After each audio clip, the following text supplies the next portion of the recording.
वालेकुम एवरीवन। आज हम एक्सरसाइज 1.6 करेंगे जो कि बेस है लॉन्ग क्वेश्चंस पर। और ये लॉन्ग क्वेश्चन हमने लाजमी पेपर में अटैम्प्ट करना होता है और ये बहुत इजी क्वेश्चंस हैं। इसमें हमने मैट्रिसेस के ज़रिए से इक्वेशन को सॉल्व करना है, उसका सॉल्यूशन सेट बनाना है। जिस तरह हमने 8th क्लास में किस इक्वेशन को सॉल्व करने के 3 स्टेप्स या 3 मेथड्स पढ़े थे। वो कौन कौन से थे? एक एलिमिनेशन मेथड था, इक्वेटिंग द कोफिशिएंट मेथड था और साथ ही साथ क्रॉस मल्टीप्लिकेशन मेथड था। अब मैट्रिसेस, यहाँ हमने मैट्रिसेस के ज़रिए से हमने सॉल्यूशन सेट बनाना है और एक इन इक्वेशंस को सॉल्व करना है। यहाँ हमारे पास 2 मज़ीद मेथड्स दिए गए हैं, एक है मैट्रिक्स इन्वेरिएंट मेथड और दूसरा है क्रैमर्स रूल। अब यहाँ पर इन इक्वेशंस को इन दोनों मेथड्स के ज़रिए से सॉल्व करना है। तो अब मैट्रिसेस और इक्वेशंस का आपस में क्या कनेक्शन है वो हम इन लॉन्ग क्वेश्चन के में डिस्कस करते हैं।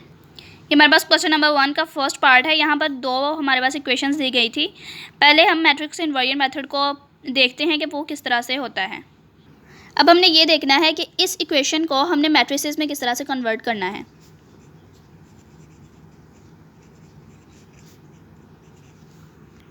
अब हम यहाँ पर 3 मैट्रिसेस बनाएंगे। किस तरह से?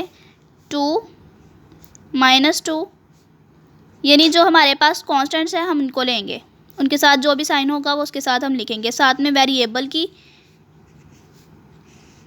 मीन्स टू से दैट अगर हम यहाँ पर देखें 2x - 2y 3x + 2y, तो यही हमारे पास बन गई है। अब नेक्स्ट हमने इक्वल के बाद जो हमारे पास कॉन्स्टेंट्स दिए गए थे उनके ज़रिए से हमने एक मैट्रिक्स ऑब्टेन कर लेनी है। यहाँ पर इस मैट्रिक्स को A का नाम दे देते हैं, इसको X का, और यहाँ पर हमारे पास B मैट्रिक्स आ गई। अब इन इक्वेशंस को हमने मैट्रिक्स में किस तरह चेंज कर लिया है? बिल्कुल ये सिंपल मेथड है कि सिर्फ जो हमने कॉन्स्टेंट्स और वेरिएबल्स इक्वल, जो इक्वेशन के इधर वाली साइड यानी कि जो राइट हैंड साइड है, जो लेफ़्ट हैंड साइड है, लेफ़्ट हैंड साइड में हमने कॉन्स्टेंट्स और वेरिएबल्स को अलग-अलग करना है, क्योंकि इक्वेशन के जो बाद में है वो सिर्फ हमारे पास कॉन्स्टेंट्स दिए गए हैं, उनका एक मैट्रिक्स से अलग से ऑब्टेन वैसे ही हो रही है। यहाँ पर हमने कॉन्स्टेंट्स और वेरिएबल्स को अलग-अलग करके एक मैट्रिक्स बना देनी है। नेक्स्ट अब हमने क्या करना है? अब जो मैट्रिक्स इन्वेरिएंट मेथड है ये basically x is equal to a - 1b, means to say that जो a मैट्रिक्स है उसका मल्टीप्लिकेटिव इन्वर्स लेना है और देन उसको b मैट्रिक्स के साथ मल्टीप्लाई कर देना है, तो हमारे पास x और y दोनों की वैल्यूज़ ऑब्टेन हो जाएंगी। इसी को हमने फॉलो करते हुए ये जो है x और y दोनों की वैल्यूज़ हम ऑब्टेन कर लेंगे। हमने ये पढ़ा हुआ है 1.5 में कि मल्टीप्लिकेटिव इन्वर्स किस तरह से निकालते हैं, डिटर्मिनेंट और एडजॉइंट किस तरह से निकालते हैं, और डिटर्मिनेंट और एडजॉइंट का मल्टीप्लिकेटिव इन्वर्स के साथ क्या रिलेशन है। तो हम देख लेते हैं। सबसे पहले इसका डिटर्मिनेंट निकाल लेते हैं। डिटर्मिनेंट सिंपल जिस तरह से निकाला जाता है,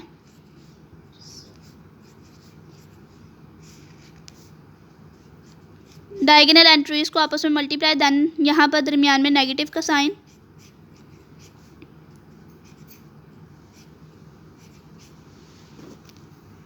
सारे सॉल्यूशन के पास हमारे पास डिटर्मिनेंट निकला है 10। अब देन हमारे पास जो चीज़ ज़रूरी है वो है एडजॉइंट A का, वो निकाल लेते हैं।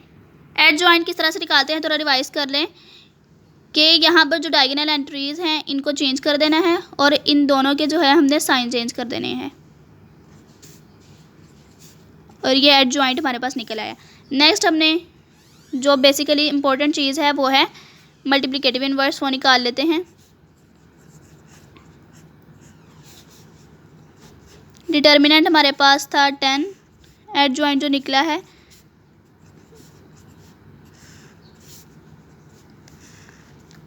यहाँ पर ये एज ए डिनोमिनेटर था, जब मैट्रिक्स के अंदर पुट किया जाएगा तब भी एज ए डिनोमिनेटर ही आएगा।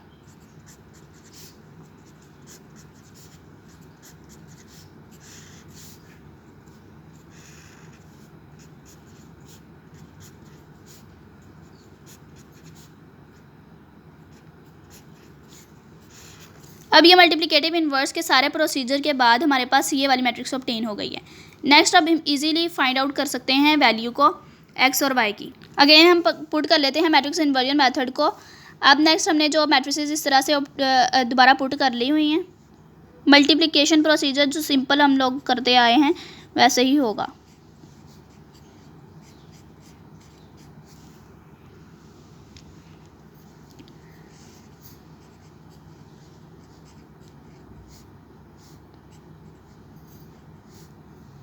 -3/5। ये मल्टीप्लाई अभी भी प्रोसीजर जारी है।